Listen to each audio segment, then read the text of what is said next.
Hello friends, नमस्कार। कैसे हैं आप सब लोग। एक बार फिर से एसएससी जी के जीएस बाय मनीष क्लासेस में आपका स्वागत है। तो आइए स्टार्ट करते हैं फर्स्ट क्वेश्चन से। फर्स्ट क्वेश्चन है, बादामी में दुर्गा का निर्माण कराने तथा बादामी को राजधानी बनाने का श्रेय किस चालुक्य शासक को है।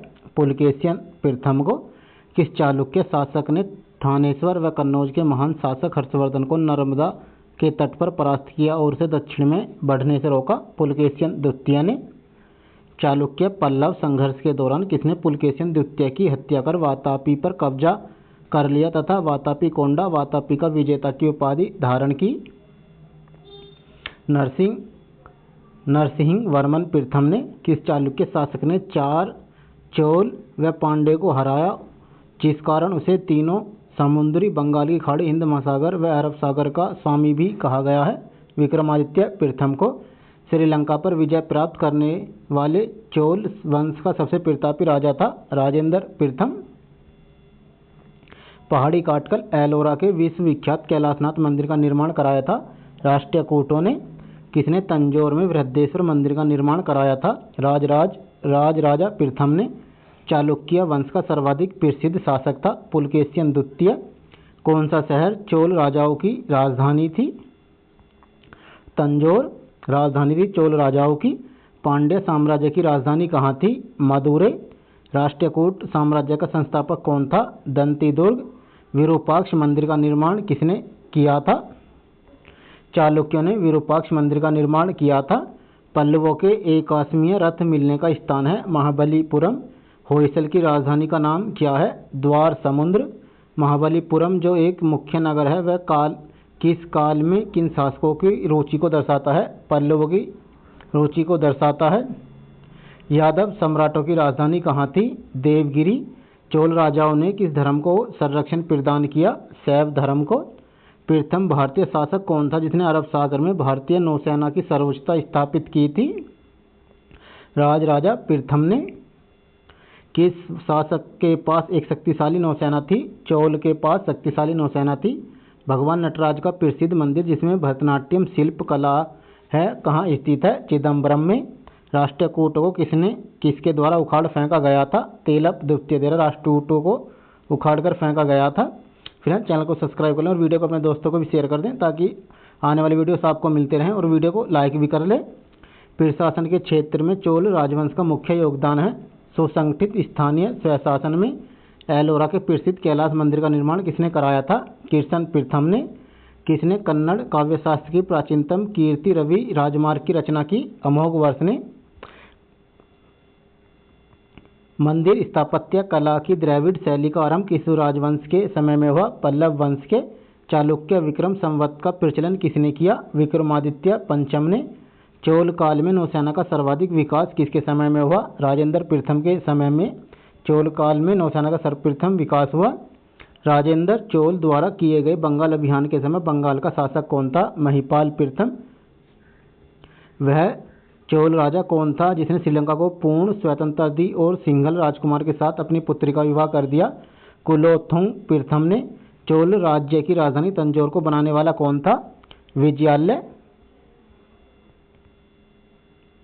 चोल राज्य का संस्थापक है विजयालय। चोल राज्य का संस्थापक है। महाभारत का भारत वेणता नाम से तमिल में किसने अनुवाद किया। पेरुनुदेन वार ने। पल्लवों की राजधानी थी। पल्लव की राजधानी मदुरै थी। पल्लवों की राजभाषा संस्कृत थी। चोल काल में सोने के सिक्के कहलाते थे। कुलुंजू सोने के सिक्के कहलाते थे। एलोरा का 34 गुफाओं का मंदिर कब बनाया गया था। 700 से 800 ईसा बीच में। 3 मुख वाली ब्रह्मा विष्णु व महेश की मूर्ति जो त्रिमूर्ति के नाम से जानी जाती है किस गुफा में है। एलिफेंटा गुफा में है। होयसल स्मारक पाए जाते हैं हैलेबिट और बेलूर में। चोलों द्वारा किसके साथ घनिष्ठ राजनीतिक एवं तथा वैवाहिक संबंध स्थापित किए गए। वेंगी के चालुक्य द्वारा। चोल काल में निर्मित नटराज की कांस्य प्रतिमा में देवकीर्ति प्राय हैं चतुर्भुज। 12वीं सदी के राष्ट्रकूट वंश के 5 शिलालेख किस राज्य में मिले हैं। कर्नाटक में। दक्षिण भारत का तक्कोलम का युद्ध हुआ था चोल एवं राष्ट्रकूटों के मध्य। एलोरा गुफाओं का निर्माण कराया था राष्ट्रकूटों ने। एलोरा गुफाओं का निर्माण कराया था। द्रविड़ शैली के मंदिर में गोपुरम से तात्पर्य है तोरण के ऊपर बने अलंकृत एवं बहुमंजिला भवन से। एलोरा में गुफाओं व शैलकृत मंदिरों का संबंध है केवल हिंदू, बौद्ध एवं जैनों से। चोल प्रशासन की विशेषता क्या थी? ग्राम प्रशासन की स्वायत्तता। चोलों का राज्य सिंह किस क्षेत्र में फैला था? कोरोमंडल तट के कुछ भाग तक फैला था। चोल शासकों के समय में बनी हुई प्रतिमाओं में सबसे अधिक विख्यात हुई नटराज शिव की कांस्य प्रतिमा। चोल युग प्रसिद्ध था ग्रामीण सभाओं के लिए। किस राष्ट्रीय कूट शासक ने रामेश्वरम में विजय स्तंभ एवं देवालय की स्थापना की थी? कृष्ण तृतीय ने स्थापना की थी। संगम वंश का अंतिम शासक किसे कहा जाता है? विरूपाक्ष द्वितीय को। तुलु वंश का संस्थापक कौन था? वीर नरसिंह। तुलु कृष्ण देवराय को किस कीर्ति में सबसे शक्तिशाली राजा बताया गया है? बाबरनामा में। किस बादशाह को दक्कन का नीरो कहते हैं? हुमायूं शाह को। आयंगर व्यवस्था किस प्रशासन से जुड़ी थी? ग्रामीण व्यवस्था से। चांद बीवी किसकी पुत्री थी? हुसैन निजाम शाह की चांद बीवी पुत्री थी। चांद बीवी का विवाह किसके साथ हुआ था? अली आदिल शाह के साथ। गोलकुंडा राज्य की स्थापना किसने की थी? कुली कुतुब शाह ने। मालवा स्थित बाज बहादुर तथा रानी रूपमती का महल किसने बनवाया था? नासिरुद्दीन शाह ने। सोनार की बेटी का युद्ध किनके बीच हुए युद्ध को कहा जाता है? फिरोज शाह और देवराय के बीच युद्ध को कहा जाता है। महमूद गजनवी के भारत पर आक्रमण का उद्देश्य क्या था? मध्य एशिया में एक बड़े साम्राज्य की स्थापना के लिए धन प्राप्त करना। महमूद गजनवी के भारत पर आक्रमण के समय भारत इस विद्वान अलबरूनी ने किस महत्वपूर्ण ग्रंथ की रचना की थी? किताबुल हिंद की अलबरूनी ने रचना की थी। दिल्ली सल्तनत की दरबारी भाषा थी फारसी भाषा थी। आगरा नगर की स्थापना किसके द्वारा की गई थी? सिकंदर लोधी द्वारा। वह दिल्ली का सुल्तान कौन था जिसकी मृत्यु चौगान पोलो खेलते हुए हुई थी? कुतुबुद्दीन ऐबक। कुव्वत उल इस्लाम मस्जिद का निर्माण किसके द्वारा किया गया था? कुतुबुद्दीन ऐबक द्वारा। तराइन की पहली लड़ाई 1191 ईस्वी किनके बीच हुई थी? मोहम्मद गोरी और पृथ्वीराज चौहान के बीच।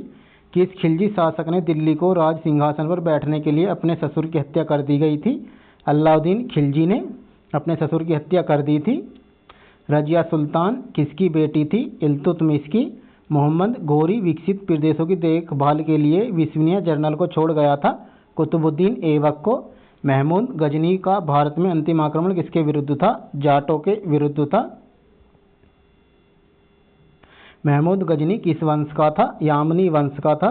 महमूद गजनवी ने भारत में प्रथम आक्रमण किस राज्य के विरुद्ध किया? ब्राह्मण शाही के विरुद्ध। महमूद गजनवी के आक्रमण के परिणाम स्वरूप कौन सा शहर फारसी संस्कृति का केंद्र बन गया? लाहौर बन गया। किसने ढोल की तेज आवाज के साथ एक महिला का अपने पति का चिता के साथ शहद को जलाने के दृश्यों का भयानक चित्रण किया है? इब्न बतूता ने। भारत में मुस्लिम राज का संस्थापक माना जाता है मोहम्मद गोरी को। किसने इक्तादारी प्रथा चलाई? इल्तुतमिश ने इक्तादारी प्रथा चलाई थी। लाख बख्श के नाम से जाना जाने वाला भारतीय शासक कौन था? कुतुबुद्दीन ऐबक। 13वीं सदी में सेवा का सर्वोच्च अधिकारी होता था खान। भारत में गुलाम वंश का संस्थापक कौन था? कुतुबुद्दीन ऐबक गुलाम वंश का संस्थापक था। कुतुब मीनार के कार्य को किसने पूरा किया था? इल्तुतमिश ने। दिल्ली का पहला तुगलक सुल्तान कौन था? गयासुद्दीन तुगलक। पंजाब के हिंदू शाही राजवंश को किसने स्थापित किया? कल्लर ने पंजाब में हिंदू शाही राजवंश को स्थापित किया था। वह रोमन सम्राट अगस्टे की भांति सावधान था कि वह दूसरों की तरह शक्तिशाली न लगे और वह दूसरों के स्तर से अधिक न लगे। यह किसका संदर्भ है? बहलोल लोधी का। अलबरूनी किसके शासनकाल में इतिहासकार था? महमूद गजनवी के। किसके शासनकाल में सबसे अधिक मंगोल आक्रमण हुए? अलाउद्दीन खिलजी के समय में सबसे अधिक मंगोल आक्रमण हुए थे। तराइन के द्वितीय युद्ध में किसने किसको पराजित किया था? मोहम्मद गोरी ने पृथ्वीराज चौहान को तराइन के युद्ध में पराजित किया था। सन 1329 और 1330 के बीच कितने तांबे के सिक्के के रूप में प्रमाण स्वरूप मुद्रा सांकेतिक मुद्रा प्रचलित की? मोहम्मद बिन तुगलक ने। दिल्ली की सुल्तान को इतिहासकारों ने विरोध का मिश्रण बताया है। मोहम्मद बिन तुगलक ने।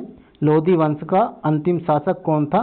इब्राहिम लोधी अंतिम शासक था लोधी वंश का। इनाम भूमि को किसे दिया जाता था? विद्वान और धार्मिक व्यक्ति को। यात्री इब्न बतूता कहाँ से आया था? मोरक्को से। उत्तरी भारत की प्रथम महिला मुस्लिम शासक दिल्ली पर राज करने वाली प्रथम महिला शासक थी रजिया सुल्तान। प्रथम महिला शासक थी। दिल्ली के प्रथम सुल्तान कौन थे जिन्होंने दक्षिण भारत को पराजित करने का प्रयास किया? अलाउद्दीन खिलजी। भारत का प्रथम तुर्क आक्रमण करने वाला था महमूद गजनवी। अल्लाही दरवाज़ा किसके मुख्य द्वार है? कुतुब मीनार का अल्लाही दरवाज़ा मुख्य द्वार है। कौन सा शासक दास गुलाम राजवंश से संबंधित है? इल्तुतमिश। दक्षिण अफ्रीकी यात्री इब्न बतूता किसके शासनकाल में भारत आया था? मोहम्मद बिन तुगलक के। महमूद गजनवी ने भारत पर कितनी बार आक्रमण किया? महमूद गजनवी ने भारत पर 17 बार आक्रमण किया। किसने अपने आप को खलीफा घोषित किया था? मुबारक शाह खिलजी ने। लोधी वंश का संस्थापक कौन था? बहलोल लोधी। भारतीय इतिहास में बाजार नियमों मूल्य नियंत्रण पद्धति की शुरुआत किसने की थी? अलाउद्दीन खिलजी ने की थी। राज्य संबंधों में उलेमा को दखल का विरोध किस सुल्तान ने किया था? अलाउद्दीन खिलजी ने। 11वीं सदी के भारत का दर्पण किसे कहा जाता है? किताब उल हिंद को। वे हिंद का युद्ध 1008 से 1009 किनके बीच लड़ा गया? महमूद गजनवी और आनंद पाल के बीच लड़ा गया। दिल्ली सल्तनत का वह प्रथम सुल्तान कौन था जिसने स्थायी सेना रखी? अलाउद्दीन खिलजी ने। दिल्ली के सुल्तानों में से किसने तैमूरी शासक मिर्जा शाहरुख के आदि राज्य में आना स्वीकार किया? खिज्र खान लोधी सैयद ने। कौन गुलरुखी के उपनाम से कविताएं लिखा करता था? सिकंदर लोधी कविताएं लिखा करता था। भारत का वह पहला शासक कौन था जिसने मोहम्मद गोरी को पराजित किया? सोलंकी शासन भीम द्वितीय। मोहम्मद गोरी किस वंश का था? ससबनी वंश का था मोहम्मद गोरी। अलाउद्दीन खिलजी के आक्रमण के समय देवगिरी का शासक कौन था? रामचंद्र देव देवगिरी का शासक था। जब उसने राजस्व प्राप्त किया तो वह शरीयत के नियमों और आदेशों से पूर्णतः स्वतंत्र था। बर्नी ने यह कथन किस सुल्तान के लिए कहा? अलाउद्दीन खिलजी के लिए। सल्तनत काल में भू राजस्व का सर्वोच्च ग्रामीण अधिकारी था चौधरी। तैमूर के आक्रमण के बाद भारत में किस वंश का राज स्थापित हुआ था? सैयद वंश का राज स्थापित हुआ था। किस सुल्तान के दरबार में सबसे अधिक गुलाम थे? फिरोज तुगलक के। किस सुल्तान ने बेरोजगारों को रोजगार दिया? फिरोज तुगलक ने बेरोजगारों को रोजगार दिया था। किस सुल्तान ने फलों की गुणवत्ता सुधारने के लिए उपाय किए? फिरोज तुगलक ने उपाय किए थे फलों की गुणवत्ता सुधारने के लिए। नालंदा विश्वविद्यालय के विनाश का कारण था बख्तियार और खिलजी का आक्रमण। तबकात ए नासिरी का लेखक कौन था? मिनहाज उस सिराज। फ्रेंड्स, वीडियो कंटेंट अच्छा लगा चैनल को सब्सक्राइब कर लें और वीडियो को भी अपने दोस्तों को शेयर कर दें और बेल आइकन बटन को ऑन कर लें ताकि आने वाले वीडियोस मिलते रहें। धन्यवाद।